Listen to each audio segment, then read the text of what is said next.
할렐루야. 오늘 저희들이 함께 읽은 로마서 15장 5절에서 6절의 말씀으로 로마서 강의 116번째 시간 기도로 전하는 간절한 권면이라는 제목으로 오늘 함께 은혜를 나누도록 하겠습니다. 오늘 이 로마서 15장 5절에 보시면 주사라는 단어가 나옵니다. 이 주사라고 하는 이 단어는 우리가 흔히 하는 말로는 주옵소서라고 이해하셔도 좋을 것 같아요. 즉, 우리가 오늘 함께 읽은 로마서 15장 5절에서 6절은 기도입니다. 실은 이 사도 바울은 로마서를 이제 마무리되어져 가는 시점에서 뒤쪽에 여러 차례 기도를 덧붙여요. 이 기도가 때로는 인사가 되어지기도 하지만 이 기도는 정말로 바울이 간절히 권면하는 것, 정말로 진실로 권면하는 중요한 주제들이나 사항들을 기도라는 틀로 전하고 있는 겁니다. 우리가 권면으로 하는, 그냥 말로 하는 권면과 기도로 하는 권면은 달라요. 우리는 기도는 하나님께 올라가는 향기로운 제물이라는 것을 우리는 알고 있습니다. 하나님 앞에 올려드리는 거예요. 즉, 기도는 간절함이 있는 겁니다. 꼭 돼야 되는 거예요.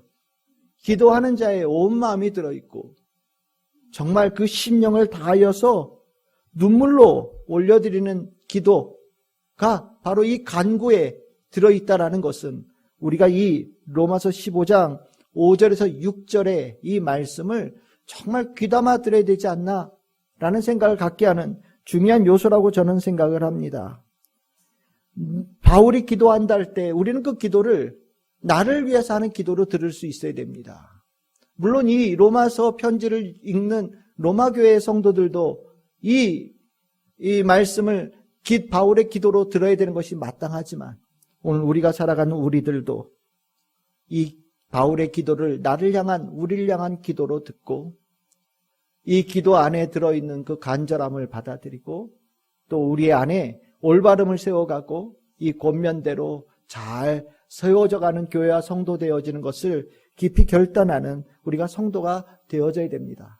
그래서 저는 오늘 여러분들이 로마서 15장 5절에 6절에 나오는 이 바울의 기도, 이 기도로 하는 이 권면을 영으로 듣고 영으로 받아들이고 귀를 열어 활짝 듣고 온몸으로 듣는 권면이 되어지기를 소망합니다. 오늘 저는 이 로마서 15장 5절 6절에 안에 권면을 크게 세 가지로 여러분들과 말씀을 나누려고 하는데 하나하나가 참 중요한 말씀이에요. 그러니까 여러분들 이 권면 꼭 기억하시고 바울의 권면을 심령에 새기시고 절대 잊어버리지 않는 우리 성도들 될 수 있기를 소망합니다. 첫 번째로 바울이 권면하는 내용이 무엇이냐? 바울은요 오직 예수를 본받고 따라야 된다라고 기도로 권면하고 있습니다. 어떤 일이 있어도 예수님 놓치면 안 된다라고 바울은 깊은 권면을 하고 있고 그 권면을 기도로 하고 있어요. 예수님이 어디 계셔야 되느냐? 내 앞에 계셔야 되는 거예요. 언제나. 잊어버리지 마십시오. 예수님이 내 앞에 계셔야 돼요. 내 앞에 예수님 말고 다른 분이 있다? 여러분들 그 상황을 깨달았다면 벗어나야 됩니다. 떠나야 됩니다. 내 앞에는 오직 예수만 있어야 됩니다. 내 앞에 다른 존재가 있다면 빨리 즉시 예수를 찾아야 됩니다. 그리고 나는 그 예수를 따르는 자가 되어져야 됩니다. 여기 본받는다 로마서 15장 5절에 나오는데 본받다라는 게 뭐냐면 앞에 둔다라는 거예요. 때에 따라서는 위에 두고 있다라는 겁니다. 앞에나 위에 있는 것을 따르는 것을 본받는다라고 얘기를 해요. 이 본받을 때 왜 본받습니까? 그 안에 답이 있기 때문이에요. 그에게 길이 있기 때문입니다.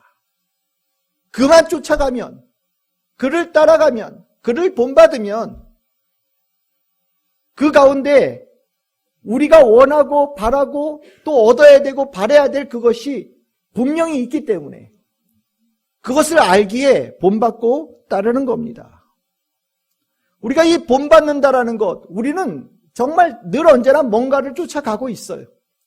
내 스스로 매일 앞장서서 달려가는 사람 없습니다. 다 뭔가를 의지하고 또 표대를 삼아서 가이드 삼아서 살아갑니다. 여러분들 스스로 한 주간 돌아보셔요. 여러분들 뭘 따라가셨습니까? 여러분들이 한 주간의 삶을 이끌어간 것이 도대체 무엇입니까? 그것이 옳은 것이라면 본받는 것이 되어지지만 그것이 옳지 않은 것이었으면 우리는 이렇게 표현합니다. 홀렸다. 홀려서 가는 거예요. 제정신 못 차리고 하지 말아야 될 것과 따르지 말아야 될 것을 따라가면서 한 주간을 보내는 일들이 우리의 삶에 허다하게 일어납니다. 내 삶의 목표가 무엇이었는지, 내가 무엇을 바라보고 살았는지, 내 마음은 어디에 있었는지, 내 눈길을 어디를 향하고 있었는지, 내 발걸음이 갔던 그 길은 어떤 길이었는지 한번 여러분들 마음속으로 한번 생각해 보시기를 바랍니다. 바울, 교회 성도들에게 예수를 따라야 된다라고 권면하는 것은 정말로 아쉽게도 예수를 따르지 않고 예수를 잊어버리고 살아가는 성도들이 수없이 일어나고 있다는 것을 바울이 보았기 때문이고 목격했기 때문이에요. 예수를 따르는 것이 마땅하다라고 얘기를 했음에도 불구하고 그것을 우리가 믿고 고백했다라고 했음에도 불구하고 그렇지 못하게 살아가는 성도들이 수없이 있기에 바울은 기도로 권면하는 거예요. 내가 심정을 다하여서 내 믿음을 다해서 내 사랑을 다해서 간절히 권면합니다. 예수를 본받으십시오. 예수를 절대 잊어버리시면 안 됩니다. 라고 권면하는 거예요. 그러면 왜 예수를 본받는 것을 우리가 살아야 되는가? 도대체 예수가 어떤 분이길래, 내 삶에 예수님이 어떤 분이시길래 예수를 본받는 것을 반드시 해야 되는가? 예수님이 이 땅에 오신 이유에 대해서 실은 가장 잘 설명해 주는 곳이 이사야서 59장입니다.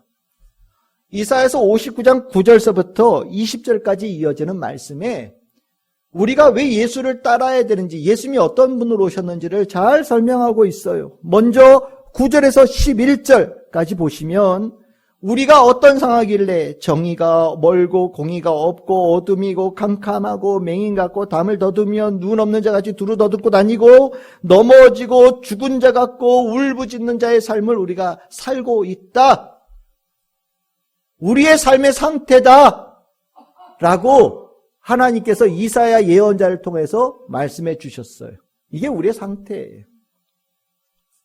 그러면 왜 우리가 이런 상태가 되어졌느냐? 바로 그 뒤에 이어서 59장 12절에서 15절, 우리의 허물이 많고 우리가 죄가 너무 많고 허물이 우리에게 있어서 우리에게 그런 일이 일어난다.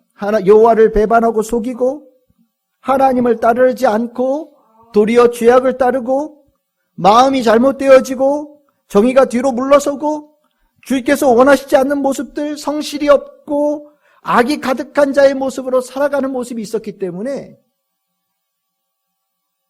앞을 보지 못하고 더듬으며 넘어지고 울부짖는 자의 삶을 살게 있고 그것이 우리의 현실이다라고 이사야서 59장에서 말씀하고 있어요. 이러한 우리의 상황에 하나님께서 예수님을 보내주셨는데 그 예수님은 어떤 분으로 오셨느냐? 우리에게 구원을 베푸는 자로 오셨다라고 선언합니다. 이사야서 59장 16절에서 20절입니다. 사람이 없음을 보시고 중재자가 없음을 이상히 여기셨으므로 자기 팔로 스스로 구원을 베푸시며 자기의 공의를 스스로 의지하사 공의를 갑옷으로 삼으시며 구원을 자기의 머리에 써서 투구로 삼으시며 보복을 속옷으로 삼으시며 열심을 입어 겉옷으로 삼으시며 20절에 여호와의 말씀이니라 구속자가 시온에 임하며 야곱의 자손 가운데서 죄가를 떠나지 않는 자에게 임하리라. 우리가 그렇게 살아가는 모습을 안타깝게 여기신 하나님께서 우리에게 구속자를 보내주신다라고 말씀하고 계시는데 바로 예수님이 하나님께서 보내주시겠다고 약속하신 바로 그 구속자지요. 왜 예수를 따라야 되느냐? 이 참혹한 현실에 그 가운데서 헤매다 죽는 자가 되지 않는 길은 우리에게 구속자로 보내주신 예수를 따르는 그것만이 유일한 탈출구가 되기 때문입니다. 예수를 놓치면 다 놓치는 거예요. 예수를 놓치면 아무것도 남지 않는 것이 우리의 존재입니다. 그런데 아쉽게도 우리가 영적으로 참으로 어려운 일을 겪거나 때에 따라서는 사단이 우리에게 예수를 보지 못하게 하면 끊임없이 우리를 괴롭힙니다.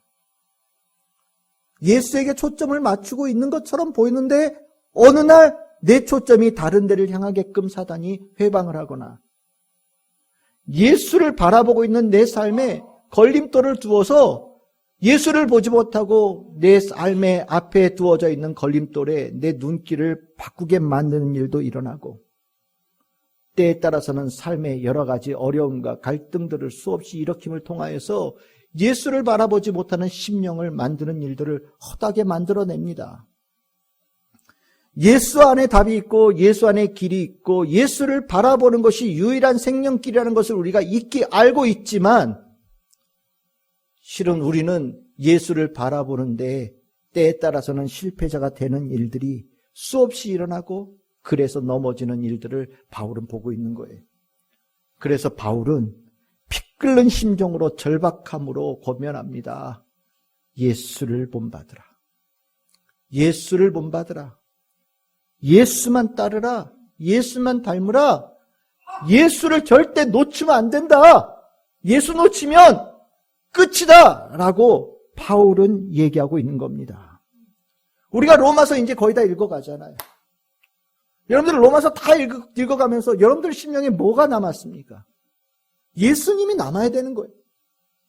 예수님이 남아야 되는 거예요. 로마서를 우리가 읽었잖아요. 이 로마서 안에 다 예수님에 관한 말씀이거든요. 그럼 우리가 로마서를 이렇게 벌써 116번째 얼마나 더 말씀을 할 수 있을지 모르겠지만 이 긴 2년이 넘는 동안에 로마서의 말씀을 가지고 우리가 은혜를 나눴으니 여러분들 안에는 예수 그리스도가 확실하게 충만하게 임해야 됐고 여러분들 안에 채워져 있어야 되는 거예요. 그런데 여러분들 가운데 로마서 2년을 나누고 말씀을 나눴는데도 불구하고 아직 예수가 안 보이고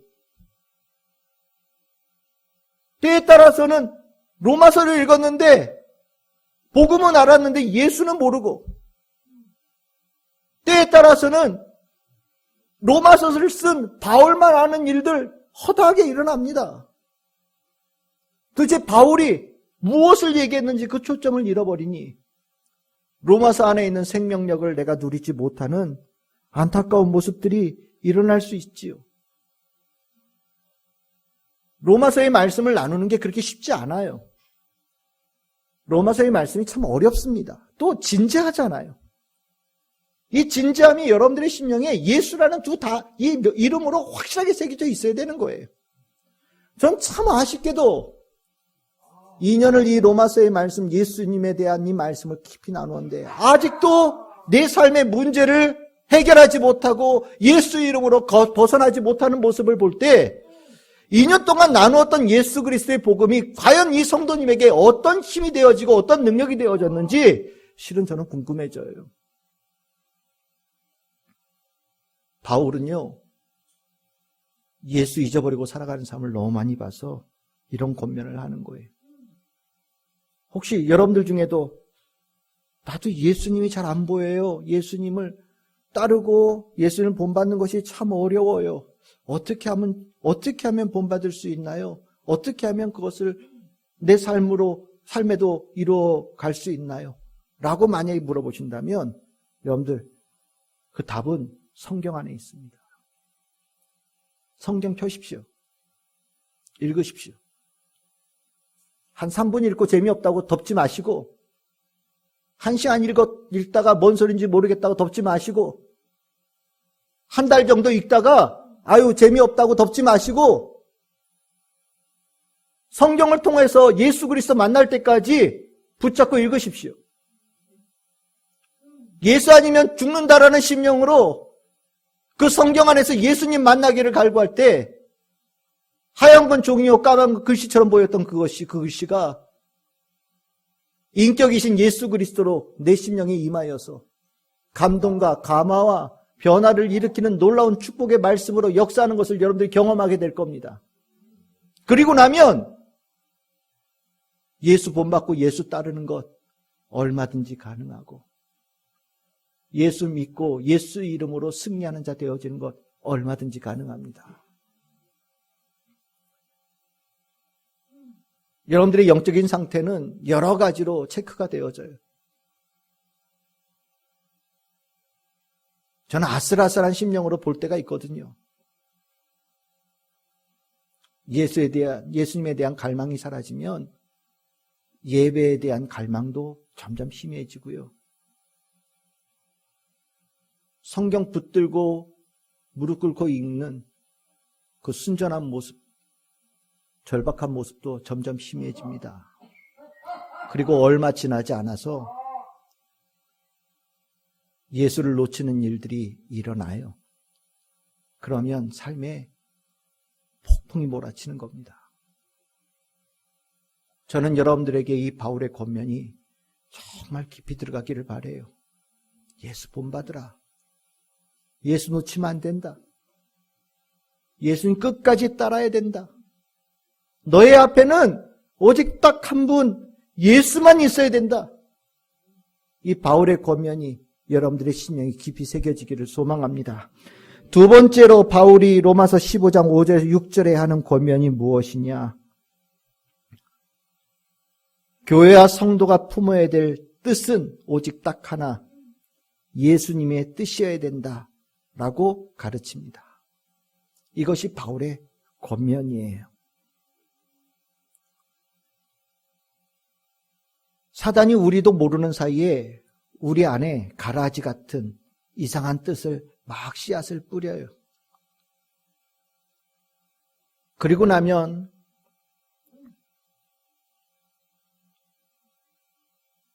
따르지 말아야 될 뜻을 내 심령의 중심에 놓고 다른 일들이 일어납니다. 그리고 나면 내 안에 하나님의 뜻이 힘을 잃어가요. 하나님의 뜻이, 예수님의 뜻이 희미해지면 내 삶의 의미도 희미해지는 겁니다. 바울은 아주 진심으로 권면합니다. 예수님의 뜻이 여러분들의 심령에 있어야 됩니다. 그것이 유일한 뜻이어야 됩니다. 교회 내에도 예수님의 뜻이 있어야 됩니다. 그것이 교회의 유일한 뜻이어야 됩니다. 같은 뜻으로 한 마음으로 한 입으로 고백하며 나아가야 됩니다. 그것이 사라지면 교회는 무너집니다. 라고 바울은 진심으로 권면합니다. 여러분들 뜻이 무엇입니까? 시각이고 어떤 바램이고 어떤 의도, 다 이 뜻이라는 단어 속에 들어가요. 무슨 뜻을 가지고 있느냐에 따라서 해석이 달라지고 어떤 뜻을 가지고 있느냐에 따라서 바라는 결과가 달라집니다. 그래서 뜻이 굉장히 중요한 거예요. 같은 것을 보아도 다른 뜻을 가지고 있으면 거기에 대한 평가가 다릅니다. 그런데 다른 것을 보아도 같은 뜻을 가지고 있으면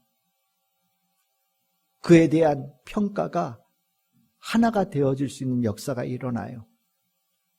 사람들 다 각각 달라도 같은 뜻이 있으면, 같은 뜻으로 뭉쳐지면 하나님의 나라가 세워지는 겁니다. 우리가 이 뜻이 참 혼란스러워요. 뭘 중요하게 여기는지가 굉장히 혼란스럽습니다. 예수님의 뜻에 대해서 가르쳐줬지만 예수님의 뜻이 제일 우선이고 가장 앞에 있고 내가 따라야 될 가장 높은 뜻이라고 여기지 못하는 성도들이 있어요. 그리고 나면 그 삶에 무너짐이 나타나고요. 교회 안에서 같은 뜻, 예수 그리스도의 뜻을 갖지 못하는 일들이 일어나면 교회는 허우대가 멀쩡한 거 보여도 무너지는 일들이 일어나는 겁니다. 예수님의 뜻이 무엇입니까? 예수님의 뜻을 가져야 된다라고 바울 로마서에서 수도 없이 가르쳤는데 시험 봅시다. 로마서에서 가르치는 예수님의 뜻이 무엇입니까? 구원입니다. 예수님은 구원 하나에 목숨 거신 분이십니다. 예수님은 구원 하나를 위해서 모든 것을 내어놓으신 분이십니다. 예수님에게 구원보다 더 중요한 것은 아무것도 없습니다. 돈? 아무것도 아니에요. 때에 따라서는 하나님의 높은 보좌? 아무것도 아니에요. 고난? 아무것도 아니에요. 기쁨? 아무것도 아닙니다. 더 나아가서는 구원을 위해서는 자기의 목숨도 기꺼이 내어놓으신 분이 예수님이시죠. 그 예수님의 뜻 때문에 우리가 구원받은 거잖아요. 이것이 바울이 로마서에서 주구장창 외쳤던 말씀이에요. 예수님은 구원자로 이 땅에 오셨다. 예수님의 구원의 은혜를 너희들이 입었다. 믿거라.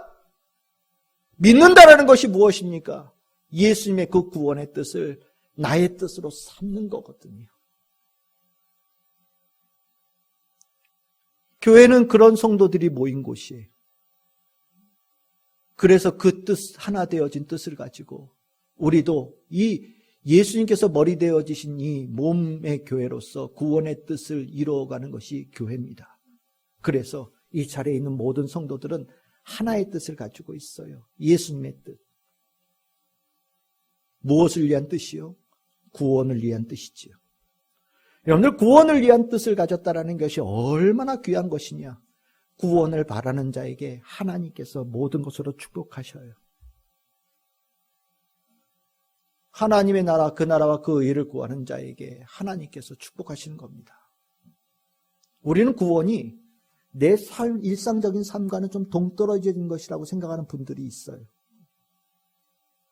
하나님의 뜻, 예수 그리스도의 뜻을 내 심령에 새기고 살아가는 것은 그건 뭐 목사님이나 하는 것이죠 라고 생각하는 분들이 간혹 계실지도 모르겠습니다. 그렇지 않아요. 여러분들이 중생한 이유가 어디 있습니까? 예수님의 구원으로 중생한 거예요. 여러분들은 죽은 자였고 예수님으로 다시 살아난 자입니다. 다시 살아난 존재는 이 심령에 딱 하나의 뜻이 있는 거예요. 예수 그리스도의 뜻이지요. 구원의 뜻이에요. 구원의 뜻으로 살아가는 것이 새 사람이에요. 부활한 사람입니다. 생명의 사람이고요. 승리의 사람이에요. 예수님의 뜻을 내 심령에 새겨 가지고 산다라는 것은 가장 잘 사는 거예요. 살아야 될 그 모습으로 살아가는 것이 예수의 뜻을 내 심령에 가지고 살아가는 거예요. 예수님은 우리를 구원하시면서 우리를 그러한 자로 예수님의 마음을 나누어 주시며 우리 안에 예수님의 마음을 품을 수 있는 자로 만들어 주셨어요. 참으로 영광스러운 은혜를 우리가 입은 거지요. 그런데 우리가 그걸 잘 모르는 경우들이 허다해요. 자꾸 다른 데에 관심을 쏟고 다른 데에 눈을 쏟고 사는 거예요. 여러분들 초대교회는 예수님의 뜻이 구원에 있다는 것을 다 알고 있었어요. 이것이 가장 중요한 예수 그리스도에 대한 고백이었습니다. 사도행전 4장 10절에서 12절. 베드로가 잡혀서 유대인 공회 앞에 끌려갔습니다. 그 앞에서 증언할 때 예수님을 이렇게 소개합니다. 예수님의 뜻은 구원에 있다. 우리는 그 구원의 복음을 전하는 자들이다. 너희들이 막을 수 없는 구원의 복음이다. 라고 전하거든요.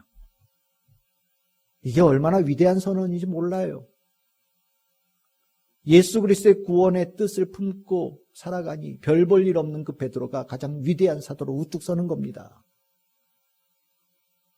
돈이 많아서 우뚝 섰냐? 아니에요. 돈은 있다가도 없고요. 여러분들 우리 이 세상 떠날 때 다 놓고 가는 거예요.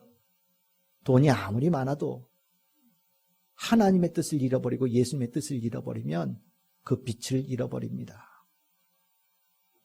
여러분들 교회에 이 예수 그리스도의 뜻을 잊어버려서 일어난 일들을 여러분들은 이미 다 알고 계세요. 호주에 아주 유명한 교회가 있죠. 힐송 처치라고 하는 교회입니다. 우리가 지금 부르는 찬양의 많은 찬양이 그 힐송처치에서 부른 찬양을 번역해서 우리가 부르기도 해요. 전 세계에 어마어마한 영향력을 끼친 교회예요. 근데 지금 어떠냐? 완전히 무너졌어요. 왜? 하나님의 뜻을 잊어버리고 예수님의 뜻을 잊어버렸거든요. 그리고 나니 어떻게 됐냐? 교회는 어마어마하게 부자예요. 교회는 어마어마하게 큽니다. 하나님의 뜻, 구원의 뜻을 향하여서 온 마음을 가지고 성도들이 힘을 합하고 찬양할 때는 그 교회가 어마어마하게 큰 영향력을 끼쳤어요. 근데 하나님의 뜻을 잊어버리고 예수님의 뜻을 잊어버리고 나니 교회가 온갖 추문에 휘말리면서 교회가 법정에 얼마나 끌려갔는지 몰라요. 말하기도 창피한 일들이 교회 안에 일어났습니다. 교회가 하나님의 뜻, 예수님의 뜻을 잃어버리면 속된 말로 교회가 산으로 갑니다. 그리고 나면 교회는 무너지고 교회는 사라지는 거예요. 아마 바울이 이걸 봤던 것 같아요. 초대교회에 은혜 막 받아가지고 성령의 역사하심의 그 뜨거움을 경험한 사람들이 얼마나 감격하며 예수 복음을 외쳤겠어요. 그런데 은혜를 받은 것은 냄비처럼 확 끓었는데 예수님의 뜻을 내 뜻으로 삼는 것에 대한 일이 어려워지다 보니 모여있던 교회가 좀 있다가 이상한 뜻이 섞이면서 그 안에 가라지와 같은 뜻이 섞이면서 교회 안에 분열이 일어나고 그 어렵게 세워졌던 교회가 무너지고 성도들이 뿔뿔이 흩어지는 일들을 수없이 본 거예요. 바울이 얼마나 마음이 아팠겠어요. 그러면서 권면합니다. 예수님의 뜻을 잊어버리면 안 된다. 교회 안에는 딱 하나 예수님의 뜻만이 있어야 된다. 구원의 뜻이 확고할 때 그 안에 하나님의 축복의 역사가 일어난다. 절대 잊어버리면 안 된다. 저는 우리 교회 성도들이 이 바울의 애끓는 이 기도를 듣기를 원합니다. 여러분들 안에 오늘 이 시간 예수님의 뜻이 내 삶의 뜻으로 확고하게 붙잡고 그 뜻으로 살아가는 성도들 되기를 바랍니다. 구원의 뜻을 여러분들이 심령에 가지고 있을 때 여러분들이 축복의 사람이 되는 거예요. 하늘의 축복이 구원의 뜻을 가지고 있는 자에게 풍성하게 내려지는 것은 당연한 겁니다. 구원의 뜻을 가지고 살아가는 자에게 성령의 역사가 일어나는 거예요. 구원의 뜻을 가지고 가는 자에게 하나님께서 그 기도에 응답해 주시는 겁니다. 구원의 뜻을 잊어버리면 성도는 성도다움을 잃어버리고 교회는 교회다움을 잃어버리는 거예요. 이 바울의 권면을 꼭 기억하는 우리 성도, 우리 교회가 되기를 소망합니다. 세 번째 바울의 권면입니다. 바울의 세 번째 권면은 모든 일에 있어서 반드시 하나님께 영광을 돌리는 것으로 결과가 되어져야 된다라고 권면합니다. 이 말을 다르게 표현하면 나 자신에게 영광을 돌리는 어리석은 일이 일어나서는 절대로 안 됩니다라고 바울이 권면하는 겁니다. 왜 이런 권면하겠습니까? 하나님께 영광을 돌려야 되는 마땅함에도 불구하고 어리석게도 나 자신에게 영광을 돌리는 일들이 허다하게 일어나기 때문입니다. 먼저 여러분들 영광을 돌린다는 게 뭡니까? 하나님께 영광을 돌린다는 걸 여러분들은 어떻게 이해하고 계십니까? 하나님께 영광을 돌리는 것이 무엇이냐? 이해하려면 고린도전서 6장 19절에서 20절 이 말씀을 이해하시면 돼요. 우리 같이 한번 읽어보겠습니다. 시작. 너희 몸은 너희가 하나님께로부터 받은 바 너희 가운데 계신 성령의 전인 줄을 알지 못하느냐? 너희는 너희 자신의 것이 아니라 값으로 산 것이 되었으니 그런즉 너희 몸으로 하나님께 영광을 돌리라. 아멘. 무슨 말씀입니까? 하나님은 창조주이시지요. 하나님은 구원주이십니다. 하나님은 통치자이시고 하나님은 주권자이시지요. 그치요? 마땅하죠. 그 마땅한 것을 인정하고 그것을 인정하는 성도의 삶이 그러한 하나님을 증거하고 선포하는 데 쓰여지는 것, 이것이 하나님께 영광을 돌리는 거예요. 너희 몸이 누구 거냐? 바울이 얘기하잖아요. 하나님 것 아니냐? 하나님 것을 하나님 거라고 고백하는 것. 그게 하나님께 영광을 돌리는 거다.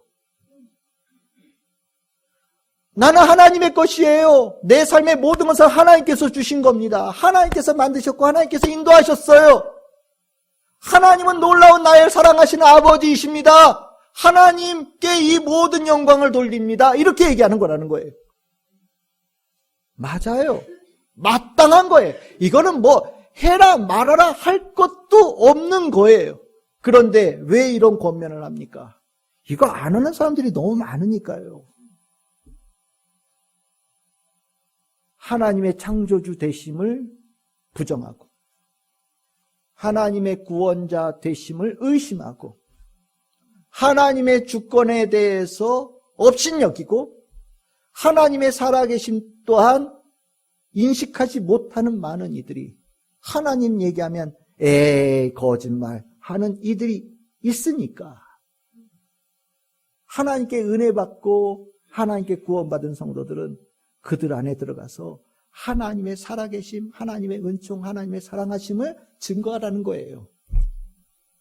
그것이 하나님께 영광을 돌리는 겁니다.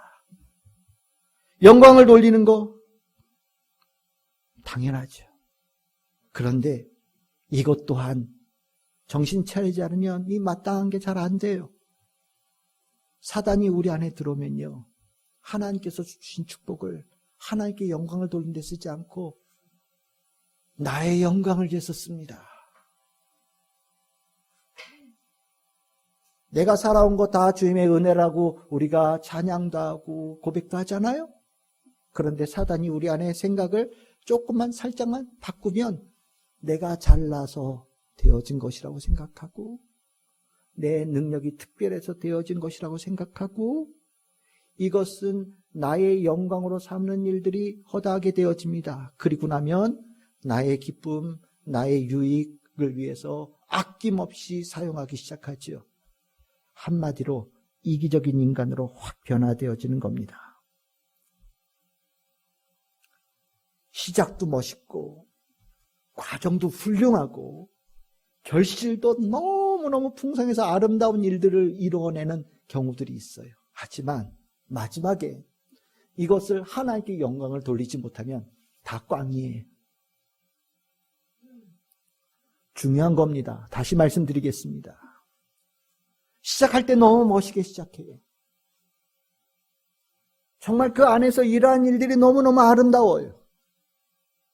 그래서 결실도 아주 풍성합니다. 그런데 하나님께 영광을 돌리지 않고 약간 휘까닥해서 자기에게 영광을 돌리는 일들이 수도 없이 일어나요. 그리고 나면 어떤 일이 하냐? 이 앞에 있던 이 모든 것들이 다 꽝이에요. 의미가 없어요. 우리가 이거를 잘 몰라요. 이거를 중요하게 여기질 않아요. 그러다 보니까 하나님께 영광을 돌리는 이것을 잘 못할 뿐만 아니라 이것을 정말 수도 없이 이 잘못되어진 것을 반복하는 일들이 일어납니다. 바울은 봐요. 그것을 보고 있어요. 왜냐하면 우리 인간에 있는 욕망이 하나님께 영광을 돌리는 이 마땅함을 하지 못하게끔 만드는 아주 근원적인 것이라는 것을 알기 때문입니다. 그 멋있는 신앙생활하는 사람들이 교주되는 사람들이 굉장히 많거든요. 누가 그러지요? 그분이 10년 전에 너무 귀한 일을 많이 했습니다. 20년 전에 멋진 일을 너무 많이 했어요. 그분 대단한 분이었어요. 근데 지금은요? 내가 어떤 사람인 줄 알아? 이러고 산단 말이에요. 그러면 여러분들은 뭘 봐야 되겠습니까? 과거에 잘했던 그거 의미 없어요. 내가 누군지 알아. 이 의식을 갖는 그 순간 그 사람은 하나님께 인정받지 못하는 자로 전락되어지는 겁니다. 바울은 정말 통찰력이 어마어마한 사도였어요. 하나님께 영광을 돌리는 것이 얼마나 중요한지를 뼛속 깊이까지 깨닫고 있는 사람이었습니다. 여러분들 우리 수요일 날 민수기 20장 말씀 나누었잖아요. 기억하시지요? 이스라엘 백성을 이끌고 출애굽했던 모세, 하나님께서 그 모세를 징계하십니다. 벌은 뭐냐? 이스라엘 백성을 이끌고 가나안 땅에 들어가는 것이 불가하다라는 거예요. 의아하죠? 왜 그랬을까? 저 훌륭한 모세에게 하나님께서 왜 그러셨을까? 그런데 민수기 20장 12절에 그 이유가 나옵니다. 여호와께서 모세와 아론에게 이르시되 너희가 나를 믿지 아니하고 이스라엘 자손의 목전에서 내 거룩함을 나타내지 아니한 고로 너희는 이 회중을 내가 그들에게 준 땅으로 인도하여 드리지 못하리라 하시니라. 하나님의 거룩함을 나타내지 않았다. 오늘 로마서 15장 6절 말씀으로 이해한다면 하나님께 영광을 돌리지 않았다. 이 모세가 한 일이 얼마나 큰데요? 어떻게 그럴 수 있죠? 아니, 하나님께 영광을 돌리지 않는 것은 하나님께서 굉장하게 민감하게 보시는 부분이세요. 이 부분이 그 삶의 성패를 가르는 거예요. 하나님께 영광을 돌리지 못하면 그 삶이 망합니다. 꼭 기억하셔야 돼요. 바울은 이 경고를 성도들의 심령에 깊이 새기기를 원했던 겁니다. 그래서 기도로 권면하는 거예요. 기도로. 바울이 얼마나 자기에게 영광을 돌리는 그것을, 성도들이 일어나는 것을 막고 싶었으면 기도를 통하여서 성도들에게 권면하고 있는 거예요. 이것이 망하면 그들의 이제까지의 여정이 다 망한다는 것을 너무나도 잘 알고 있었기 때문입니다. 고린도후서 1장 20절에서 22절에 보시면 하나님께서 모든 것의 시작이었다. 하나님께서 모든 것의 과정을 이끄셨다. 하나님께서는 약속하신 것을 이루신 바로 그분이시다. 그래서 우리가 해야 될 일이 뭐냐? 하나님께 영광을 돌려야 된다. 바울이 실은 그의 편지에 굉장히 많은 곳에 이 주제를 얘기를 합니다. 하나님께 영광을 돌리는데 실패하면 그동안 그 했던 모든 일들이 다 물거품처럼 사라지는 겁니다. 그게 그렇게 위험한 거예요. 하나님께 영광을 돌리지 못하면 내가 쌓았다고 생각하는 것들이 어느 순간 다 무너져서 오히려 그것이 나를 깐을 깔고 뭉개는 짐이 되어지고 오히려 나를 괴롭히는 도구가 되어지는 삶의 무게가 되어집니다. 바울은 이거를 너무나도 잘 알고 있는 사도였어요. 교회가 하나님께 영광을 돌리지 못하고 내 잘난 맛으로 되어지면 그 교회가요, 우리 하나님의 영광을 왜곡하는 존재가 되어집니다. 성도 또한 하나님께 영광을 돌리지 못하는 성도가 되어질 때 그를 통해서 예수 믿는 자들이 오히려 시험 들고 떠난 일들이 일어날 수 있어요. 굉장히 위험한 일입니다. 그래서 명심해야 돼요. 내 삶의 모든 것을, 작은 것 하나라도 하나님께 영광을 돌리는 삶을 살겠다. 살아야 된다. 명심해야 됩니다. 혹시 여러분들 이 중에 내가 잘나서 내가 산다고 생각하는 부분들이 있다면 그 생각을 고치시기를 바랍니다. 이 자리는 오직 하나님, 오직 예수님, 오직 성령님, 오직 말씀, 오직 은혜로 이 자리에 있는 거예요. 우리는 그 믿음을 가지고 함께 신앙생활하는 공동체인 겁니다. 그래서 오직 하나님께 영광을 돌리는 것이 마땅함이 우리 교회에 있어야 되는 거예요. 바울은 우리에게 권면하고 있는 겁니다. 우리도 혹여나 헷가닥해서 하나님께 마땅히 돌려야 될 영광을 나에게 돌리는 일들이 일어날 수 있어요. 사단이 그렇게 우리를 회방하고 우리를 농락할 때 우리가 속절없이 그렇게 되어질 가능성이 있습니다. 그러니까 더 깨어 있어야 돼요. 바울의 권면을 들으며 내 심령에 새기며 하나님께 영광을 돌리겠다는 확고한 결심을 가지고 신앙생활 해야 되는 겁니다. 오늘 바울의 로마서 15장 5절에서 6절에 이 기도를 통한 이 간절한 권면은 하나도 버릴 게 없어요. 실은 이 아는 사람은 압니다. 이 바울의 기도가 얼마나 중요한 기도인지. 저는 우리 성도들이 아는 성도가 되어져서 이 바울의 기도를 정말 귀담아 듣고 심령에 깊이 새기는 성도가 되기를 소망합니다. 우리 안에, 우리 앞에 오직 예수만 계시는, 그리고 우리 안에는 오직 예수 그리스도의 뜻만이 있는, 그리고 우리의 모든 삶의 결실은 하나님께만 영광을 돌리는,